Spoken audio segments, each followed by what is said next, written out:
Selamat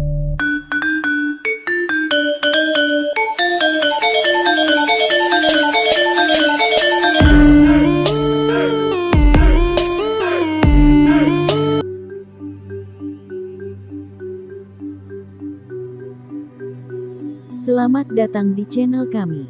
Jangan lupa untuk klik like, subscribe dan bagikan video ini.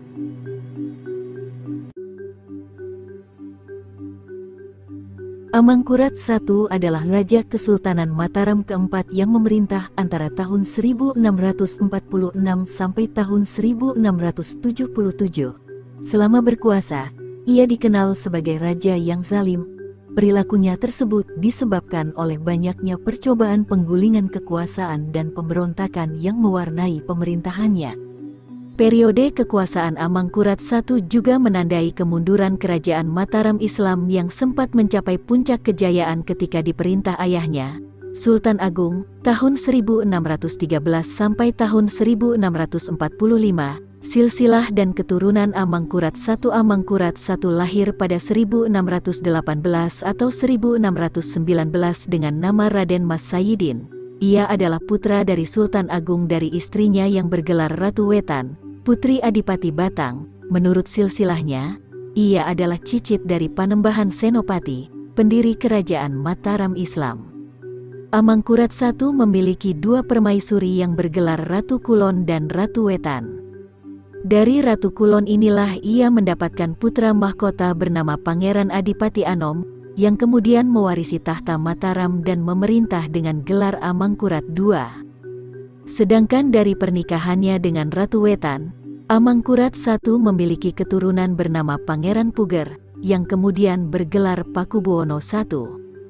Setelah Sultan Agung wafat, Raden Mas Sayyidin naik tahta dengan gelar Sultan Amangkurat Senapati ing Alaga Ngabdur Rahman Sayyidin Panatagama atau biasa disebut Amangkurat I. Amangkurat I berusaha meneruskan kejayaan Kesultanan Mataram yang diraih pada masa kekuasaan ayahnya. Akan tetapi, sifatnya sangat bertolak belakang dengan Sultan Agung, bahkan disebut sebagai raja yang bengis. Menurut Babat ing Sengkala, pada 1647 Amangkurat I memindahkan keraton dari Kota Gede ke Pleret. Sejak awal pemerintahannya, ia tidak segan membunuh para pejabat yang dianggap tidak patuh dan kurang menghormatinya. Beberapa bangsawan yang menjadi korbannya adalah Tumenggung Wiraguna, Pangeran Alit, dan Pangeran Pekik, ayah mertuanya. Jauh sebelum berkuasa, Amangkurat I memang pernah terlibat skandal perselingkuhan dengan istri Tumenggung Wiraguna. Tumenggung Wiraguna dibunuh ketika menjalankan perintahnya untuk menyerang kerajaan Blambangan. Kesal dengan sikap kakaknya, Pangeran Alit memberontak dengan berbekal dukungan dari para ulama. Pemberontakan tersebut berhasil dipadamkan dan berakhir dengan terbunuhnya Pangeran Alit. Setelah itu, Amangkurat I membantai ulama dan siapa saja yang dianggap merongrong kekuasaannya.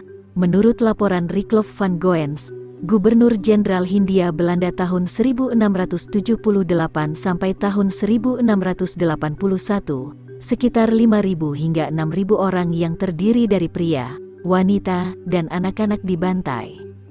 Pada 1659, Amangkurat I memerintahkan untuk membunuh Pangeran Pekik, ayah mertuanya, beserta keluarganya. Alasannya adalah Pangeran Pekik berani menikahkan gadis yang hendak dijadikan selirnya dengan putranya. Ditambah lagi, terdapat kebijakan Amangkurat I menutup pelabuhan dan menghancurkan kapal di wilayah pesisir. Wilayah tersebut sengaja dilumpuhkan agar tidak dapat berkembang hingga mampu melawannya. Bersekutu dengan VOC berbeda dengan Sultan Agung, Amangkurat I sangat lunak terhadap Belanda. Ia bahkan memilih bersekutu dengan VOC daripada meminta dukungan rakyatnya sendiri. Sejak awal pemerintahannya, Amangkurat I melakukan perjanjian dengan VOC yang hakikat Mataram harus mengakui kekuasaan politik VOC di Batavia. Setiap tahunnya, VOC juga mengirimkan utusan ke Mataram, yang pada akhirnya ikut campur urusan politik kerajaan. Secara berangsur, Wilayah kerajaan menyempit akibat aneksasi yang dilakukan Belanda sebagai imbalan atas intervensinya dalam pertentangan di kalangan keluarga kerajaan. Oleh karena itu, tidak salah apabila menyebut masa pemerintahan Amangkurat I sebagai awal kemunduran kerajaan Mataram Islam. Ketidaksenangan rakyat dan para pejabat istana pun memuncak saat raja diketahui bermusuhan dengan putranya sendiri, Pangeran Adipati Anom. Pemberontakan Trunojoyo. Setelah tragedi demi tragedi terjadi, rakyat mulai takut dan terbentuk sikap antipati.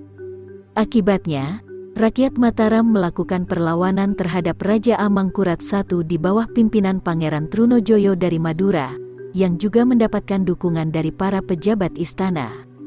Memasuki 1677, Keraton Pleret berhasil direbut Pangeran Trunojoyo dan Amangkurat I terpaksa menyingkir ke arah Cirebon untuk meminta bantuan kepada VOC. Pangeran Adipati Anom dan Pangeran Trunojoyo, yang sebelumnya bersekutu, justru terlibat konflik. Hal ini membuat Pangeran Trunojoyo tidak menyerahkan kekuasaan kepadanya seperti kesepakatan sebelumnya. Akibatnya, Pangeran Adipati Anom memilih untuk beralih ke pihak ayahnya. Akhir hidup dalam pelariannya untuk meminta bantuan VOC, Amangkurat I jatuh sakit dan meninggal di Wanayasa atau Banyumas pada tanggal 10 Juli tahun 1677. Jenazahnya kemudian dibawa ke Tegalwangi, kini masuk wilayah Kabupaten Tegal, untuk dimakamkan. Setelah itu, Pangeran Adipati Anom terpaksa menjalin kerjasama dengan VOC untuk melumpuhkan Trunojoyo. Trunojoyo berhasil dilumpuhkan pada 1679, dan tahta Kesultanan Mataram diberikan kepada Adipati Anom dengan gelar Amangkurat II.